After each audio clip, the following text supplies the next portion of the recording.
What do you want Kamala Harris to do or say, Bill Maher? That she's stepping out of the race and endorsing Donald Trump?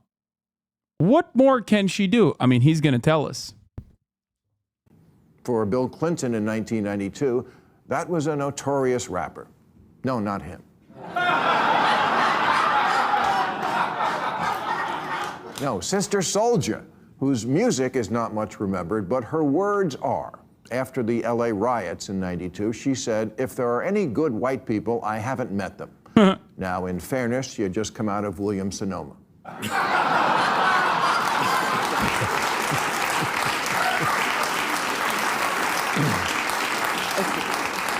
But she also said, if black people kill black people every day, why not have a week and kill white people? And Bill Clinton, looking for an easy target and also well aware that killing white people would decimate our Olympic snowboard team, rebuked Souljah and came out against taking a week to kill Whitey. And yes, that... Like, dude, when stuff like this happens, okay, here's what a normal person should do. And I'll give you an example from my experience, which is obviously not the same as like a president, okay? When people that are like technically associated with you or seen as like on your side say things that you don't agree with or say things that people want to associate with you in an effort to attack you, the smart move in that circumstance is to just be like, this is irrelevant. Because it is. Okay? Because it is. Like, ain't nobody is going to think that a man from Arkansas is like, yeah, actually, I do believe that we should kill Whitey. Like, no one thinks this. Okay? So there is no reason to fucking put your foot down and just like go after a fucking rapper. You know what I mean? It's just a stupid thing that people do in an effort to say, I'm on your side, okay? I would never. And they do it in a way where obviously it's like wow, brave decision, Bill Clinton. Thank you for saying you don't want, attacks on random white people, okay? Like, no shit. I hate this very cynical, I hate this incredibly cynical thing that people do all the fucking time. It's been going on for decades, going on for generations. It still happens today. Okay? It's just like, you're not brave for saying this. Actually, I would go so far as to say it's cowardly. No one is expecting you to defend the rapper. But if you're,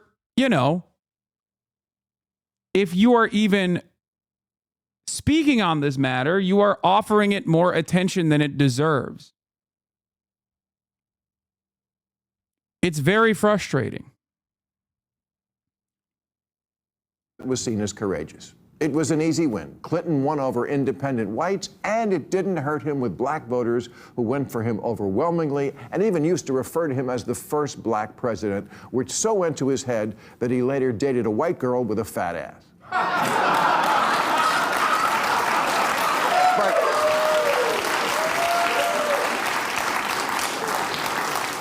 But that's a different... Like, this is something that I've been very frustrated with the Democrats time and time again.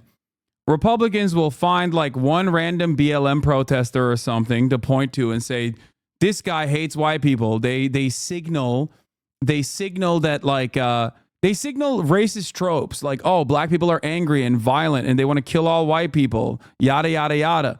Okay. It has no bearing on institutional racism and the systems that are designed a certain way. And then Democrats will just sit there and be like, oh, yeah, you're right. This is not us, actually. I'm so sorry. This is not us. It's like the same own goal of like signing a messaging bill that says that you are not a socialist. Okay? Democrats love doing this dumb shit where they'll go out and sign a messaging bill that says like America will never be socialist and we are not socialist. And it's a stupid fucking thing to do because Republicans are still going to say you're a socialist anyway, you fucking idiot. No one is looking at that and going, well, they signed a messaging bill that says you're not socialist. They don't even understand what it means. And I'm not expecting the Democrats to be like, we are socialists, we love socialism, or defend socialism. Just don't do dumb shit for no reason. Don't capitulate to cynical right-wing framing for no fucking reason. Now you have elevated this conversation. Now you are simply saying like, this is not us. And the people that are in your base are going to look at that and go, okay, this is not us. That's fine. You know, we didn't think that it was us, but it's all good. But the right will still go, no, that is you. That's you.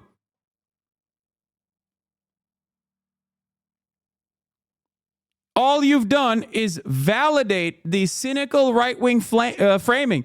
Republicans never do that. They never back away. They never back down. And they never, ever adopt left-wing framing on shit, okay? Even when it's literally valid. Even when it is straightforward. Even when it is so valid to be like, Trump is a fascist. What Republican congressperson has gone out and said, you know what? And I'm talking like, you know, the overwhelming majority of the Republican Party. Like, this would be the equivalent of like J.D. Vance coming out and being like, yes, people have said that Trump is a fascist. We agree with this assessment. We're really sorry.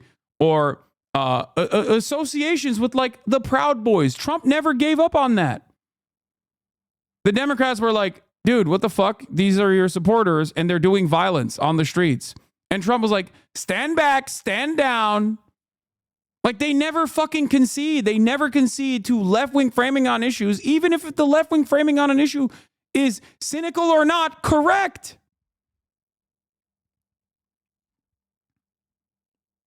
Think about that. The motherfuckers were like, yo, your supporters are on the street saying Jews will not replace us. What the fuck is that about? He said, both sides have some good people. That's crazy. That's crazy. He straight up was like, there's very fine people on both sides. Brother, one side had Nazis. What do you mean there were very fine people on the Nazi side? There were no fine people there. Okay? It doesn't make sense. And Democrats are constantly doing this. They constantly turn around and they're like, yeah, you're right. You're so right. We hate these people. Just don't. I'm not expecting them to defend these people or these sorts of sentiments. I'm simply expecting them to be smart and not bring any of that shit up at all. Like, pro-Palestinian protests happen on college campuses. There's a couple dummies that will be like, oh, yeah, inshallah, Hamas will kill all Zionists in America, okay? Someone says some shit like that. There is no reason. You are under zero obligation to come out and be like, yeah, I recognize this person as a supporter of mine, and I'm actually saying I am not this person. I do not agree with them. Because people will never read it as that, okay? There's no one that thought you were that person, okay? No real serious human being had thought that you were that person. That's why I laugh when people are like, I'm a single issue voter and my issue is anti-Semitism on college campuses and whether you are sufficiently pro-Israel or not.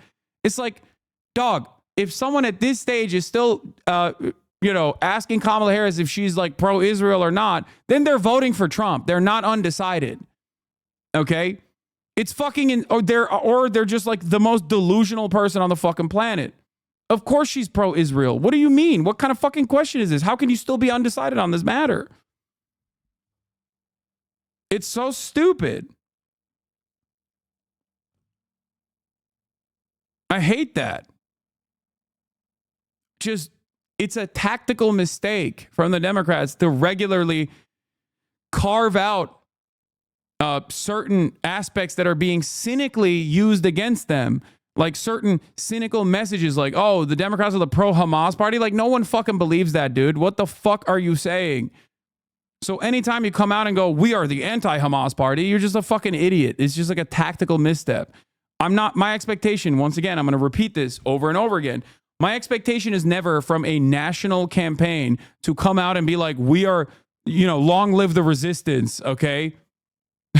Like, that's not, intifada revolution. That's not what I'm expecting. I would not expect that at all. I would, as a matter of fact, say that would probably have serious repercussions in the opposite direction for the campaign if they were to do that. Americans are anti-war broadly, but they're not like pro-resisting against American imperialism. Different history lesson. The lesson for today is that the last two successful two-term Democratic presidents After this, I'm going to watch Joe Rogan. Both had sister soldier moments. Oh yes, Obama had one too. In 2008, Republicans thought they had him beat when the man who was Obama's reverend in Chicago claimed the government purposefully engineered aids to kill minorities and spoke the words, "Goddamn America." And that is the kind of "this place sucks" rhetoric you're only allowed to use if you're a Republican. But Obama reasoned then, as Kamala should now, that, yeah, there are some Americans who are not going to vote for me just because I'm black. And while I can still win without them, I can't win if I lose the person who will vote for a black president, but is kind of looking for a reason not to. So he made an amazing speech about race and called Reverend Wright's words a bunch of rants that aren't grounded in truth.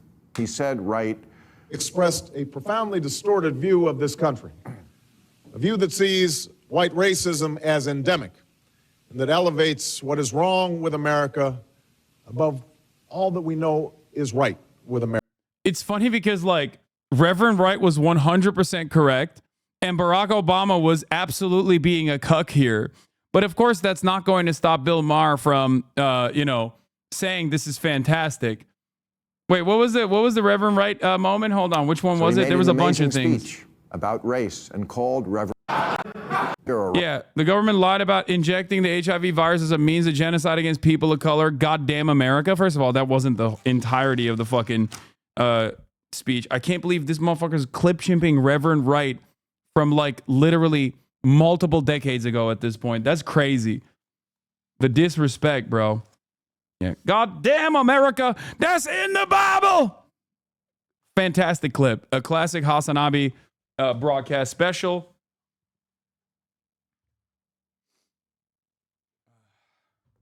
Don't give me the Boondocks one. Give me the real one.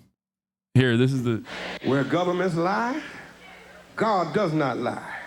Where governments change, God does not change. And I'm through now. But let me leave you with one more thing. Governments fail.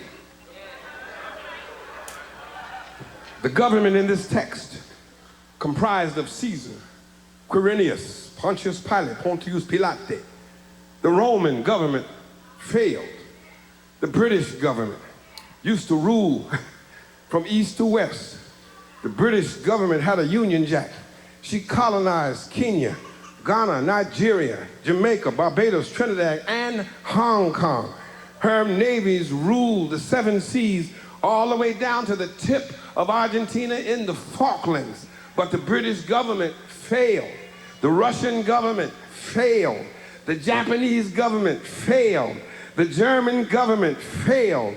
And the United States of America government, when it came to treating her citizens of Indian descent fairly, she failed. She put them on reservations. When it came to treating her citizens of Japanese descent fairly, she failed. She put them in internment prison camps. As long as she tries to act like she is God and she is supreme. That's my fucking goat right there. That's in the Bible. I love that. Anyway, isn't that great? That like an objectively correct, an objectively true, objectively correct rant multiple decades later can be abused like this, can be just fucking. And yeah, and not only is it being abused, But then also, this cynical, racist fucking weirdo is presenting that as a positive thing.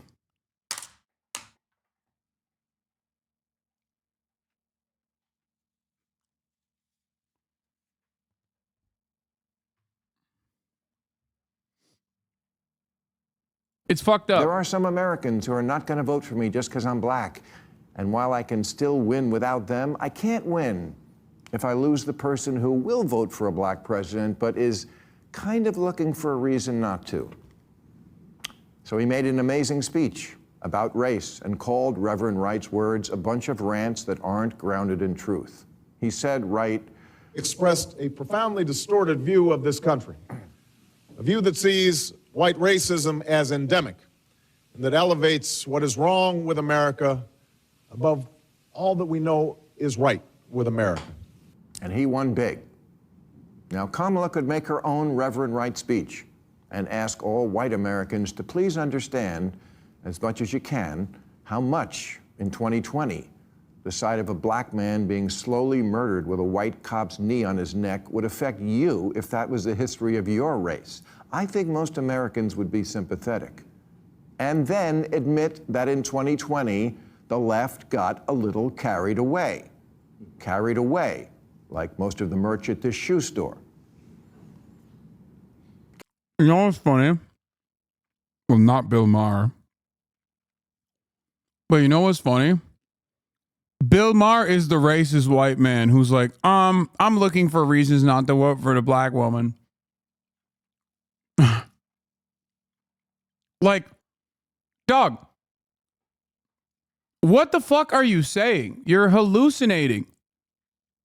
There has never been a moment where Kamala Harris or Joe Biden has ever in a million fucking years not done exactly what you're talking about in terms of the left got carried away. As a matter of fact, that's all they fucking talked about leading up to the 2020 election and far beyond the 2020 election. As a matter of fact, that kind of capitulation of right-wing framing on the issue of crime literally almost cost them massive fucking losses in blue enclaves like New York.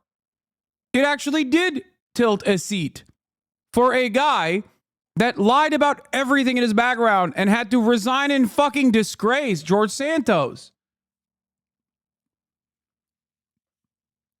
Stop giving credence to stupid ass right-wing panics. I fucking hate this shit. Get it? Carried away? Why are you laughing at this, Van Jones? Once in a while, they need a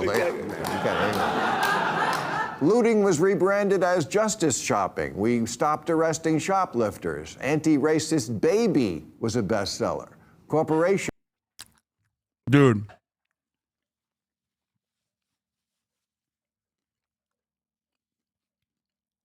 The looting panic was completely fucking made up. Okay. Organized retail theft, once again, a complete invention. The media abdicated its responsibility to accurately assess what the fuck was going on and totally fucking dropped the ball on this issue. One of my most resilient, most prescient fucking takes. And people would yell at me all the time in the same exact way that Bill Maher is fucking talking here. Hasan, you love crime. Or even worse, they would say, Hasan, you just can't ever criticize black people. Like, you're actually racist because you just think it's cool when black people loot. When in fact, the data on organized retail theft or just like massive retail thefts leading to stores closing in certain districts was not real. It was an invention. It was a fucking invention. Just like when people say California is a crime-ridden shithole because of a lack of prosecutorial interest in going after people who are stealing things worth less than what, $2,000 or whatever. Texas has even more liberal laws surrounding the matter.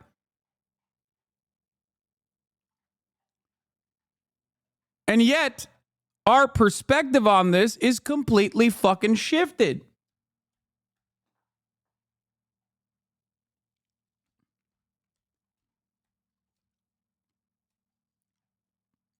And after half of these fucking people have openly demonstrated that they lied about this shit, and the media regularly writes articles about how, like, why is there so much crime panic when it seems like crime is down, when data shows crime is down?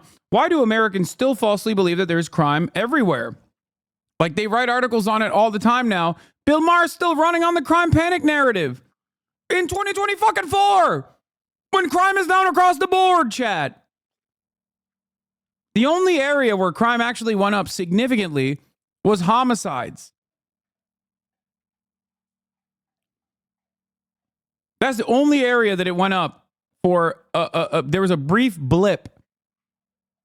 Okay? And that is significant. But what's wild about this is that homicides are down too. They're fucking down. And these guys are still doing this shit. That's crazy. And Bill is doing this funny thing where he's like lumping in things that are worthy of like comedic criticism, like Anti-Racist Baby being sold, being the highest sold book or whatever, with like objectively racist shit. Took DEI to ludicrous lengths. We opened our hearts to all who wanted to come here, and then also our borders. Portland decriminalized all drugs, and Seattle set up a no-cop zone until they had to reverse course on both. Standardized testing was dropped until schools saw how dumb that was. And yet, the head of the teachers union in Chicago still maintains that testing is, quote, junk science rooted in white supremacy. And her union tweeted during COVID, when many Americans felt we could have gotten back to normal sooner, that the push to reopen schools is rooted in sexism, racism, and misogyny. No, it was rooted in reading, writing, and arithmetic.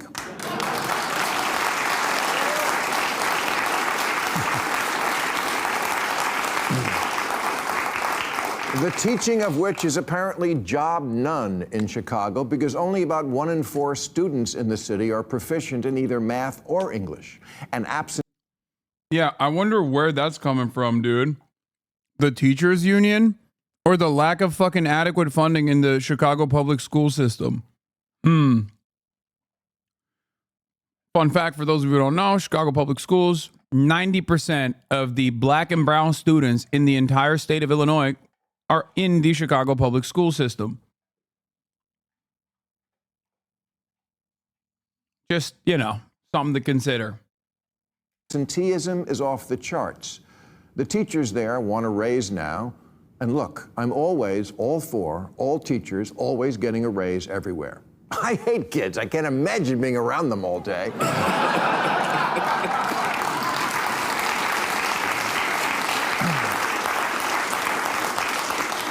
But I also think Kamala Harris could have a moment if she trotted out her favorite phrase and said, let me be very clear. Our schools need to do better. Our kids need to be in school, and when they're there, they need to have the phones off and the brains on, learning the basic things we used to teach. And the idea that testing is rooted in white supremacy is in itself a racist belief that says black children can't compete with white children on tests, which they surely can.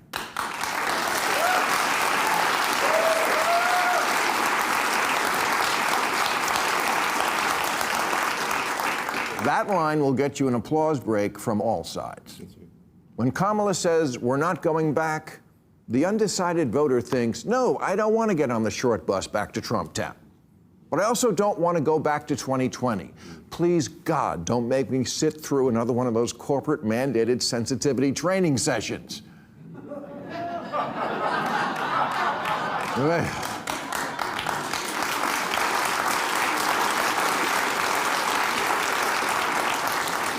the Harris campaign launched, they got great traction by calling Trump and Vance weird. That was good. Weird was working.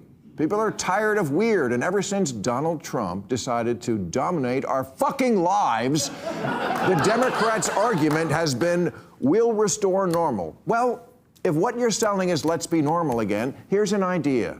Be normal.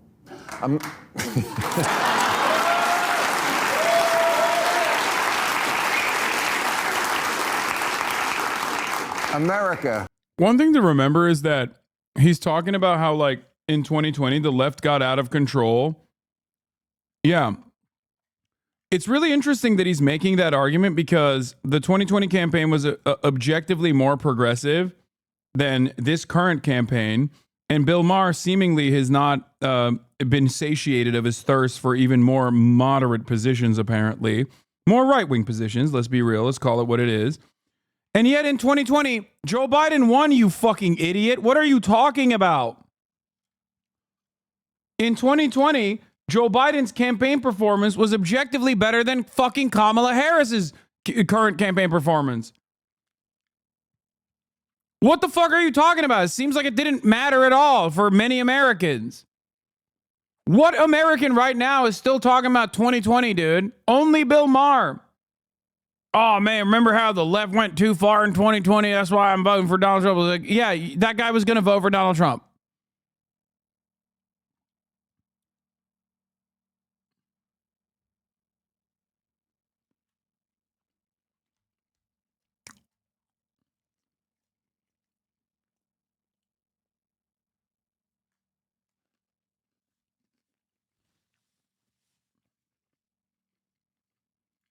Doesn't need a revolution. It needs fixing.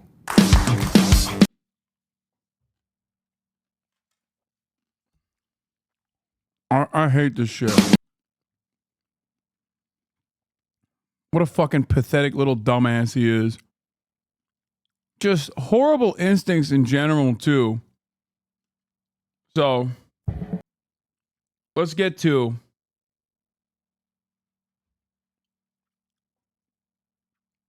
another pathetic dumbass, Donald fucking Trump. Look at you crying. I